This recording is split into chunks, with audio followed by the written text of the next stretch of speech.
सलमान रुश्दी ने जो किताब लिखी वो पूरे विश्व में रातों रात उसकी सारी कॉपीज बिक गई। कुछ लोगों ने उस समय पर खरीदी थी, लेकिन हमारे भारतवर्ष की पहले से ही चली आ रही सेक्युलर सरकारों ने द सैटानिक वर्सेस को हमेशा हमेशा के लिए भारतवर्ष से बैन कर दिया, क्योंकि इसमें कैप्टन मोमो साहब और उनके इस कातिल मजहब या कहें कि गैंगस्टर्स के गिरोह का जो पर्दाफाश किया गया था, उससे संपूर्ण इस्लाम इन 34-35 सालों के अंदर काफी नीचे आ सकता था, डाउन हो सकता था। पाकिस्तान के अंदर 4वीं-5वीं कक्षा के बच्चों को यह सिखाया जाता है कि हिंदू अपवित्र हैं, उनके किए हुए कार्य अपवित्र हैं, उनका जन्म ही अपवित्र है, उनकी सारी आस्थाएं अपवित्र हैं, भारतवर्ष से नफरत करना सिखाया जाता है। लेकिन इस सेक्युलर देश के अंदर यह सिखाया जाता है कि भैया इस प्रकार की फ्रीडम ऑफ स्पीच को संपूर्ण रूपेण दबा दिया जाना चाहिए। एमएफ हुसैन को सुरक्षा मिली, लेकिन सलमान रुश्दी को सुरक्षा नहीं मिली।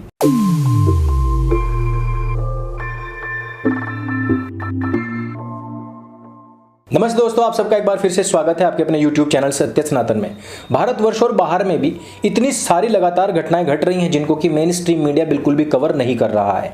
सलमान रुश्दी के विषय में वो बात कोई नहीं बताता कि उनको 56 इस्लामिक देशों ने क्यों बैन किया है। 56 के 56 इस्लामिक देश और भारतवर्ष के मुसलमान उनकी जान के दुश्मन क्यों बने हुए थे, और उन पर अचानक से हमला करने वाला व्यक्ति कौन था, वो जिंदा है या मर गए, उनकी क्या हालत है, कोई बात नहीं कर रहा है।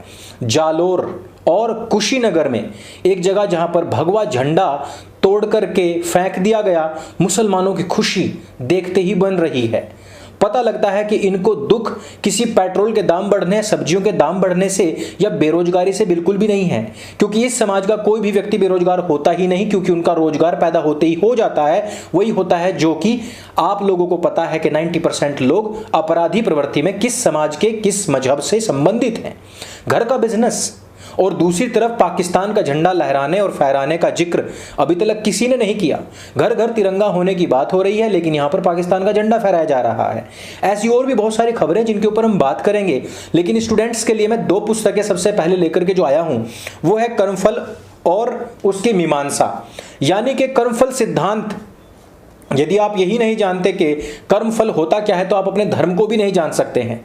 जिहादियों की एक ही सीख है कि कोई कर्मफल सिद्धांत नहीं होता है, जो भी होता है अल्लाह अपने आप से करता है।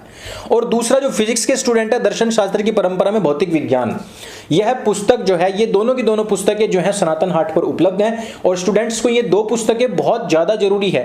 जो डिबेट्स में जाते हैं उनके लिए बहुत जरूरी है, और जो लोग ये चाहते हैं कि हमारे वेद दर्शन उपनिषद के ऊपर कोई भी उनको अनसाइंटिफिक कह करके उनके ऊपर उंगली ना उठाए, उनको ये दोनों पुस्तकें अवश्य पढ़नी चाहिए। अब आगे बढ़ता हूं, और सबसे पहले मैं आपको बता दूं कि जुम्मे का दिन भी आमिर खान के लिए कोई जिनी चिराग बन करके नहीं आया है। इस दिन तो इसकी जो आमदनी पहले दिन थी, यानी कि बृहस्पतिवार के दिन थी, उससे भी 40% डाउन हुई और ये पहुंच गई धड़ाम सीधे 7 करोड़ पर। वैसे मैं आपको बताने वाला हूं कि इसकी रेटिंग किस प्रकार से करनी है, लिंक भी मैं नीचे दूंगा और इसकी रिकॉर्डिंग पूरी की पूरी दूंगा कि हमने जब फिल्म का बहिष्कार करना होता है या सपोर्ट करना होता है तो किस प्रकार से करना चाहिए। कार्तिकेय मूवी और इस तरफ है ये आपकी लाल सिंह चड्ढी मूवी, इनकी रेटिंग्स का फर्क देखिएगा और किस प्रकार से इसको रेट करना है। देखने जाएं अथवा नहीं जाएं, लेकिन रेटिंग अवश्य दें, फ्री में घर बैठे। अब आमिर खान जो है वो घर पर तिरंगा लगा रहा है और ऐसे फोटोज शेयर कर रहा है। दूसरी तरफ करीना कपूर खान कह रही कि प्लीज हमारी फिल्म का बहिष्कार मत करो। ये वही करीना कपूर खान है जिसने अहंकार पूर्वक अपने पुत्र का नाम तैमूर रखा था, और तैमूर का इतिहास आप भी जानते हैं। जिस सपना चौधरी को सब लोग ये कहा करते थे कि इसकी हरकतें बड़ी गंदी हैं, उसने अपने बेटे का नाम पोरस रखा है। पोरस ने ही इन आताताइयों को मार करके भगाया था, और आज सपना चौधरी के पुत्र का नाम पोरस है। आप भी अपने पुत्रों का नाम, पुत्रियों का नाम इसी प्रकार से वीर सेनानियों के नाम पर रखिए। अब हमारे जो सूत्र हैं उनसे यह बात पता लग रही है कि 72 हुरगति प्राप्त रूहें भी अगर वापस आकर के आमिर खान की लाल सिंह चड्ढी देखने लग जाए तो तब भी ये फिल्म हिट होने वाली बिल्कुल भी नहीं है। करीना कपूर खान जो कह चुकी थी कि फिल्म का कंटेंट अच्छा होगा तो कोई भी देखने आएगा, यही आमिर खान जो टर्की जाकर के सपोर्ट करता है, वही आमिर खान जो हज जाकर के पत्थरबाजी की ट्रेनिंग लेता है, वही आमिर खान जो असहिष्णुता बताता है, वही आमिर खान जो गुजरात में मरने वाले हिंदुओं के नहीं बल्कि हत्यारे लोगों का पक्ष लेकर के इंटरव्यू देता है। आज वही आमिर खान कह रहा है कि हमारी फिल्म को प्लीज देख लो। भाई क्यों देख लो? आपने कहा कि ऐसे लोगों को इग्नोर कर देना चाहिए जो लोग हमारी फिल्म का बहिष्कार करने को है। हमने कहा इग्नोर करने वाली टेक्निक है वह हम इस्तेमाल करते हैं कि जो हमारी भावनाओं को आहत करेगा हम उसको इग्नोर कर देंगे, और दोनों के दोनों लोग और यहां तक इसका राइटर भी सब इग्नोरेबल हैं। अब आगे बढ़ते हैं। सहारनपुर उत्तर प्रदेश से एक आतंकवादी गिरफ्तार हुआ है जिसका जैश ए मोहम्मद, जैश यानी कि सेना, ए मोहम्मद, मोहम्मद की सेना, और मोहम्मद कौन? वही कैप्टन साहब जिन्होंने कि भारत को नेस्तनाबूद करके गजवा हिंद करने का आदेश पारित किया था। वही व्यक्ति जिसने कहा कि ये जो धरती है ये सनातनियों की धरती है, इस पर पूर्ण रूपेण इसको समाप्त करके यहां पर हमें इस्लाम का झंडा फहराना है।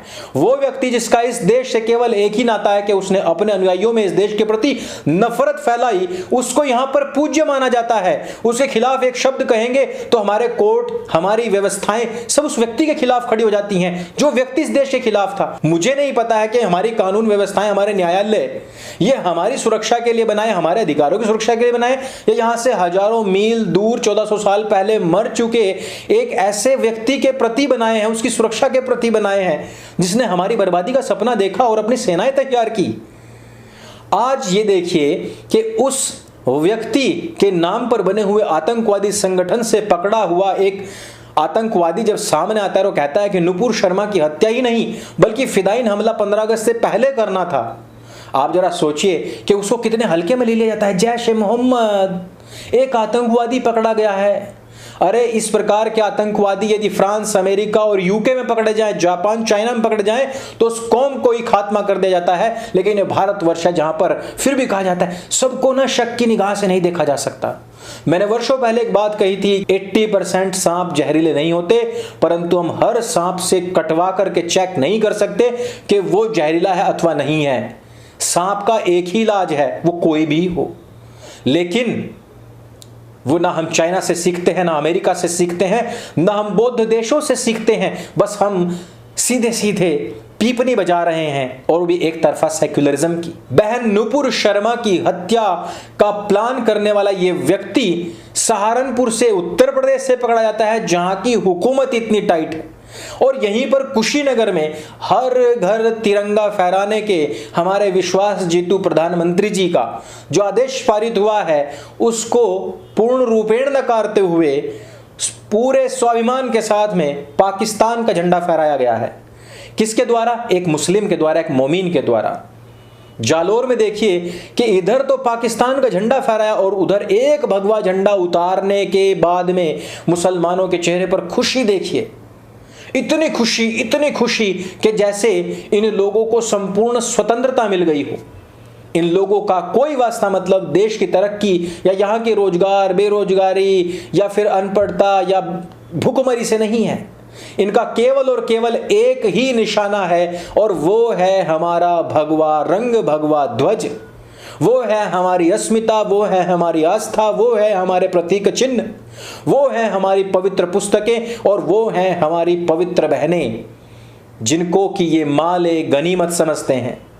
वो अजमेर की दरगाहों में जाने वाले लोग जिन्होंने आज तक वहां पर एक फूटी कौड़ी भी दी है, वो हर एक हमारे सनातन वैदिक धर्म का दुश्मन है, क्योंकि उसने अल जिहाद के पक्ष में अपनी गाढ़ी कमाई को डोनेट किया है।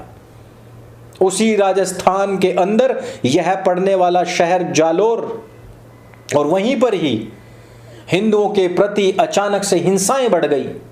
जहांगीरपुरी का मामला आपने देखा कि किस प्रकार से प्लांट वहां पर दंगे किए गए, किस प्रकार से राजस्थान के अंदर हिंदुओं के खिलाफ दंगे जो थे वो प्लांट तरीके से किए गए, किस प्रकार से संत योगी देवनाथ जी का सर तन से जुदा करने का फरमान डायरेक्ट सोशल मीडिया से दिया जा रहा है, क्योंकि वो पठान मूवी आने वाली फिल्म का बहिष्कार करने की बात कर रहे हैं। वो जब भी कुछ बोले, वो भारत माता या देवी देवताओं की नग्न तस्वीर बना दें, तो freedom of speech, freedom of expression है। लेकिन कोई भी हिंदू यदि यह कह दे कि इस भांडवुड, इस कराचीवुड के किसी भी एक्टर की आने वाली फिल्म का बहिष्कार हो तो उसको सर तन से जुदा करवाना पड़ेगा। 34 साल के बाद में सलमान रुश्दी के ऊपर हत्या का इरादा करके हमला कर दिया गया अमेरिका के अंदर, जो कि राष्ट्र इतना ज्यादा सुरक्षित है। मुंबई में पैदा हुए, द सैटानिक वर्सेस नाम से पुस्तक लिखी और उसमें उन्होंने बताया कि किस प्रकार से इस्लाम की जो मजहबी पुस्तकें हैं उनके अंदर शैतानी आयतें लिखी हुई हैं। उन शैतानी आयतों के खिलाफ उनको डिस्क्राइब करते हुए सलमान रुश्दी ने जो किताब लिखी वो पूरे विश्व में रातों रात उसकी सारी कॉपीज बिक गई। कुछ लोगों ने उस समय पर खरीदी थी, लेकिन हमारे भारतवर्ष की पहले से ही चली आ रही सेक्युलर सरकारों ने द सैटानिक वर्सेस को हमेशा हमेशा के लिए भारतवर्ष से बैन कर दिया, क्योंकि इसमें कैप्टन मोमो साहब और उनके इस कातिल मजहब या कहें कि गैंगस्टर्स के गिरोह का जो पर्दाफाश किया गया था उससे संपूर्ण इस्लाम इन 34-35 सालों के अंदर काफी नीचे आ सकता था, डाउन हो सकता था। और ये भांडवुड जो अब इसके महिमा मंडन में लगा रहा और जिन हिंदुओं ने उस महिमा मंडन के चक्कर में आकर के मज़ारों पर जाकर के अपने ही गर्दन कटवाने के लिए पैसा डोनेट किया, वो ना होता कम से कम। लेकिन पाकिस्तान के अंदर 4वीं-5वीं कक्षा के बच्चों को यह सिखाया जाता है कि हिंदू अपवित्र हैं, उनके किए हुए कार्य अपवित्र हैं, उनका जन्म ही अपवित्र है, उनकी सारी आस्थाएं अपवित्र हैं, भारतवर्ष से नफरत करना सिखाया जाता है। लेकिन इस सेक्युलर देश के अंदर यह सिखाया जाता है कि भैया इस प्रकार की फ्रीडम ऑफ स्पीच को संपूर्ण रूपेण दबा दिया जाना चाहिए। MF हुसैन को सुरक्षा मिली लेकिन सलमान रुश्दी को सुरक्षा नहीं मिली। वह व्यक्ति जिस समय पर, आज तो वो बहुत बूढ़े हो चुके हैं, तकरीबन 75 साल की उम्र है, उनके ऊपर कायराना हमला करते हुए एक नमाजी ने चाकुओं से वार कर दिया और उसकी गर्दन काटने के लिए पूरी कोशिश करी। हालांकि पकड़ा गया, हालांकि सलमान जी को वहां से फिर हेलीकॉप्टर के द्वारा हॉस्पिटल पहुंचाया गया। हालात अभी भी नाजुक बने हुए हैं, डॉक्टर्स कह रहे हैं कि जान बच जाएगी, लेकिन हो सकता है कि उनको एक आंख जो है वो अपनी खोनी पड़ जाए। उनकी गलती क्या थी? केवल मात्र सच बोलना। नुपुर शर्मा की गलती क्या थी? केवल मात्र सच बोलना, उनकी किताबों से लिख करके बताना। महर्षि देव दयानंद सरस्वती की गलती क्या थी कि उन्होंने कुरान की समीक्षा की और कुरान के आधार पर ही की। स्वामी श्रद्धानंद जी की गलती क्या थी कि उन्होंने दबे कुचले दलित समाज के लोगों को, रैगर समाज के लोगों को, हिंदू समाज के लोगों को, जिनको तलवार के जोर पर मुसलमान बना लिया गया था, उनको वापस उनका शुद्धिकरण कर दिया गया था। केवल सच बोलने मात्र से सरतन से जुदा करने वाली इस कौम का बहिष्कार बहिष्कार बहिष्कार कीजिए। सनातन सेतु पर अपने बिजनेस को जरूर रजिस्टर कीजिए, क्योंकि यह एक ऐसा प्लेटफॉर्म है जहां से हम अपने सनातनी को सपोर्ट कर सकते हैं।